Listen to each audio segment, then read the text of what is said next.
ADPP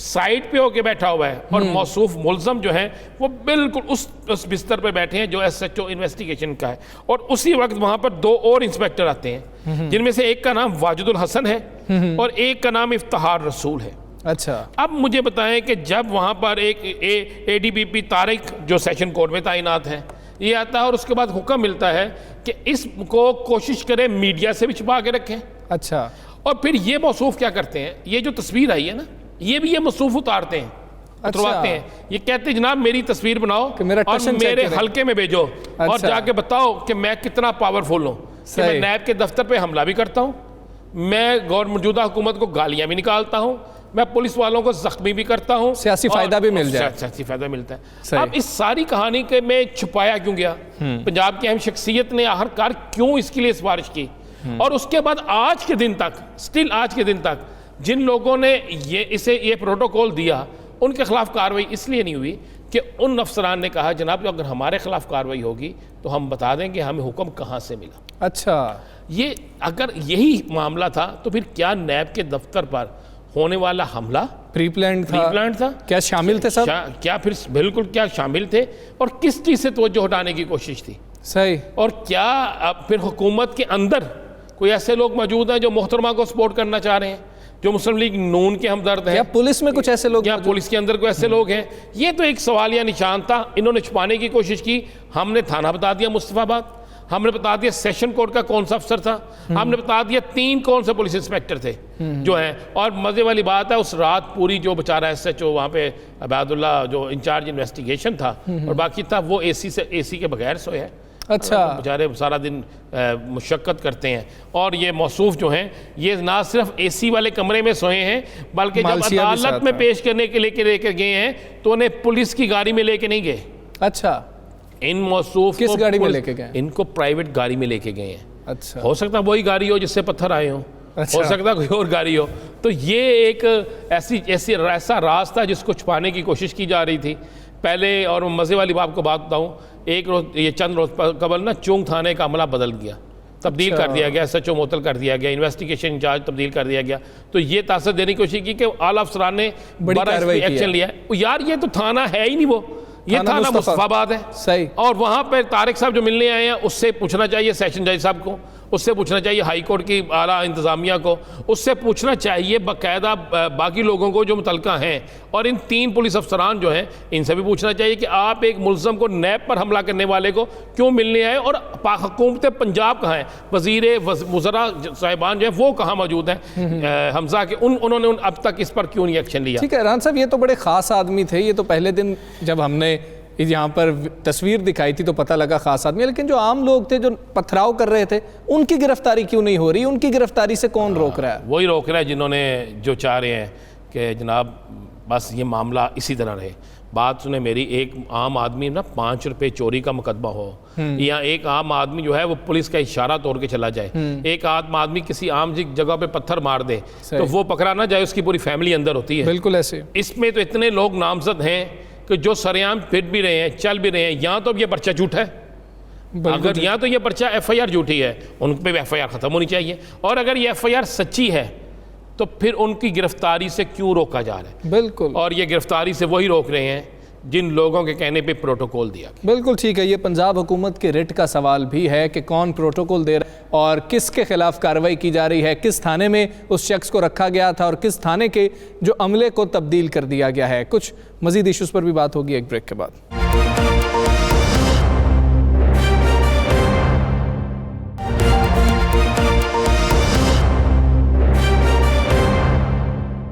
welcome back ناظرین، بات کرتے ہیں قبضہ مافیا کی، وہ قبضہ مافیا جو پاکستان کے ہر شہر میں پنجے گاڑ چکا ہے۔ اس قبضہ مافیا نے اسلام آباد میں سرکاری زمینوں کو بھی نہیں چھوڑا، سکول، کالجز، ریسٹورانٹس، یہاں تک کہ آئسکو ہیڈ کوارٹرز بھی غیر قانونی طور پر تعمیر کیے گئے ہیں۔ اب اسی قبضہ مافیا کے خلاف وزیر اعظم نے ایکشن لینے کا فیصلہ کر لیا ہے۔ جس نے بھی سرکاری زمینوں پر قبضے کیے ہوئے ہیں سب کو جواب دینا ہوگا۔ قبضہ مافیا کے خلاف نہ صرف کارروائی ہوگی بلکہ فوجداری مقدمات بھی درج کیے جائیں گے۔ اس پر بات کریں گے بیورو چیف اسلام آباد سہیل اقبال بھٹی ہمارے ساتھ موجود ہیں۔ بھٹی صاحب بہت شکریہ۔ بھٹی صاحب کہیے گا کہ سرکاری اراضی پر قبضہ کن لوگوں نے کیا ہوا ہے؟ اب یہ جو فوجداری کا نظام ہے اس میں کیا ترمیم لائی جا رہی ہے؟ اس ترمیم سے فائدہ کیا ہوگا؟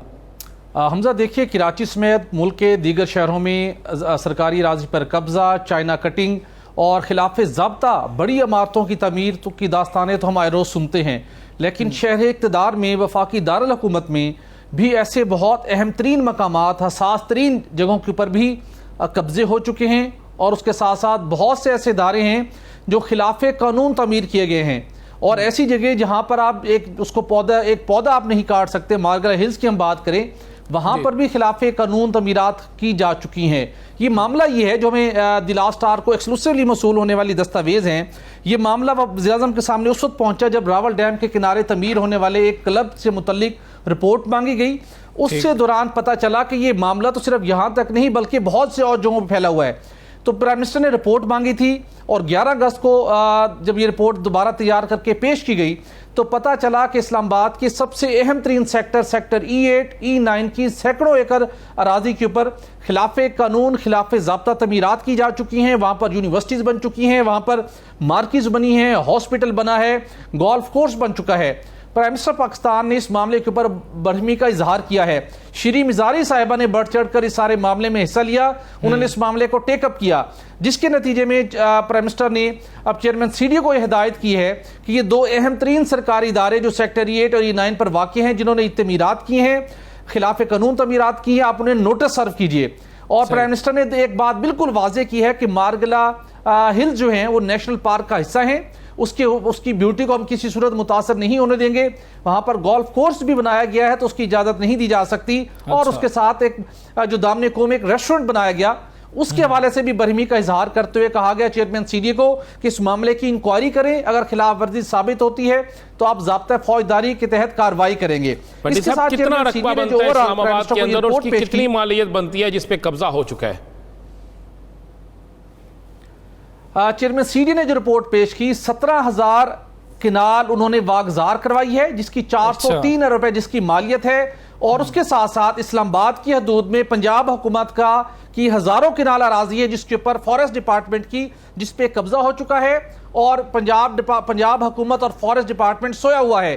یہ وفاقی کابینہ کو بتایا گیا کہ اس میں وفاقی اسلام آباد کی انتظامیہ کچھ نہیں کر سکتی، جو قابضین ہیں پنجاب حکومت نے کبھی کوئی کارروائی کرنے کی، اپنی زمین واگزار کرانے کی کوشش ہی نہیں کی، یا ان کو علم ہی نہیں ہے کہ قبضہ کر لیا گیا ہے؟ دیکھیے یہ کیسے ہو سکتا ہے علم نہ ہو؟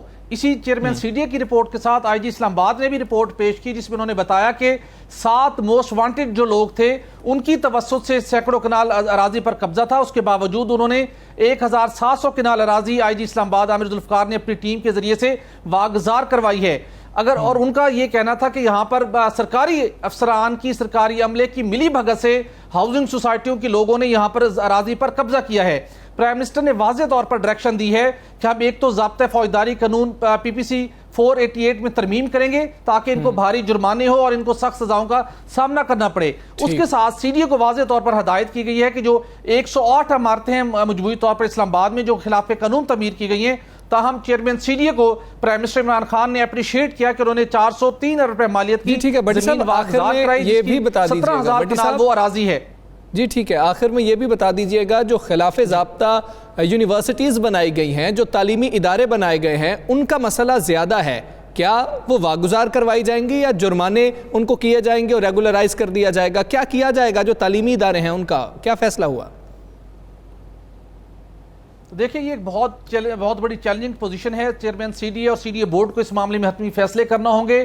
بہت بڑی عمارتیں بن چکی ہیں، اسکول ہیں، کالجز ہیں، یونیورسٹیز ہیں، ہاسپٹل ہیں، مارکیز ہیں، گولف کلب ہیں۔ اب اسلام آباد ہائی کورٹ بھی اس معاملے کو مانیٹر کر رہی ہے، تو اب یہ CDO کا کڑا امتحان ہے کہ اس کی کیا وہ راستہ نکالتے ہیں۔